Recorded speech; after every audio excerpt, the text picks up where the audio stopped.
¿Qué es la supremacía constitucional? Para responder a esta pregunta explicaremos y definiremos el concepto de constitución.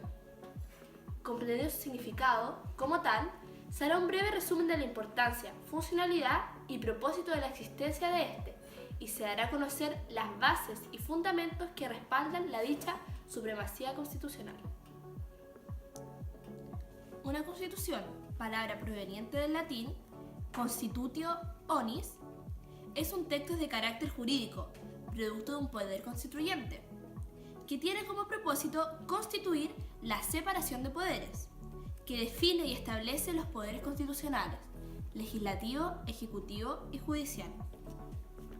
Es la ley fundamental del Estado, con un rango superior al resto de normas jurídicas, fundamentado todo el orden jurídico, incluye el régimen de derechos, libertades de los ciudadanos y delimita los poderes e instituciones de la organización política.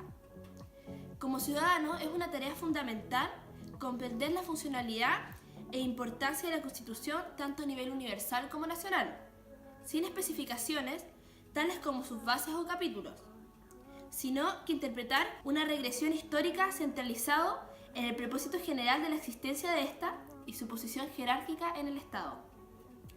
La supremacía constitucional es el principio teórico de un derecho constitucional, y el término supremacía establece la superioridad absoluta o grado más alto en la jerarquía o clasificación de la Constitución Política de Chile.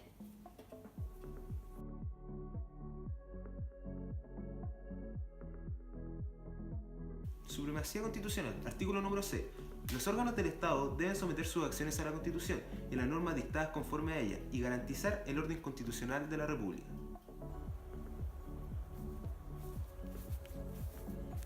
Los preceptos de esta Constitución obligan tanto a los titulares o integrantes de dichos órganos como a las personas, institución o grupo.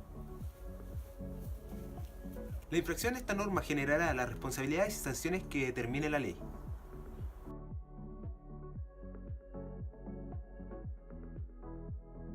Para comprender claramente las posturas de la Constitución frente a sí misma dentro de ella, es preciso acudir al artículo número 6, el cual plantea que la Constitución es la norma superior y el régimen supremo, a la que deben someterse gobernantes y gobernados.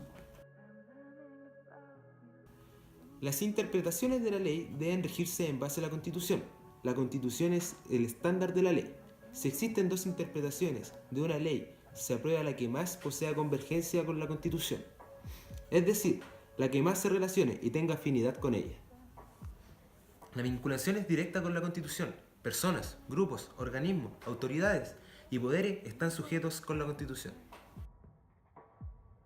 Las normas constitucionales deben ser conservadas, es decir, deben actualizarse en un acuerdo al contexto temporal y sin perder relación constitucional. O sea, es menester que presenten modificaciones en esta, pero sin perder originalidad ni la esencia de los estatutos de la Constitución.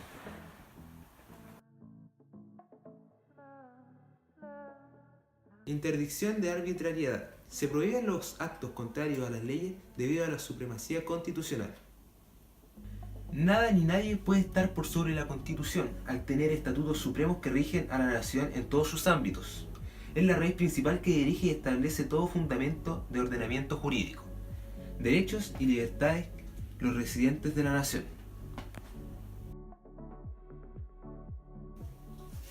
En conclusión, la Suprema Constitución es sin lugar a dudas primordial, no solo en el Estado chileno, sino que en todo el mundo y en cada rincón de la tierra, puesto que todo fundamento y estandarización de los territorios nacionales están codificados en ella. Son la garantía de la independencia de un país, los derechos humanos y la separación de funciones e instituciones de éste. La Constitución posee el respaldo de la libertad y de la vida humana, lo cual es sumamente especial, ya que lógicamente sin vida humana no es posible llevar a cabo un gobierno, instituciones y funciones de Estado.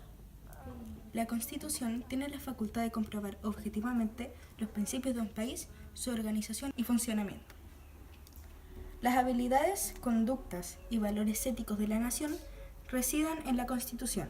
Se afirma sublimemente que se puede conocer un país por su Constitución si idealmente este no infringe ni difiere en ninguno de sus artículos. Toda persona, independiente de su religión, color, economía, ideal y atributos externos a los promedios del hombre, está protegido por la Constitución de su país, al tener bases innegables escritas. Por lo que toda persona puede vivir en paz, si vive de acuerdo a la Constitución, hablando jurídicamente. Para finalizar, se reitera que la semilla de toda nación es su Constitución. Mientras más elevada sea la magnitud e importancia de los aspectos que posee un país para progresar, más grandes serán sus frutos siempre. Y cuando todo el territorio ilimitado para una nación específica esté comprometida a los decretos de su Carta Fundamental, que es el motor del país, escrito en papel por los mismos hombres.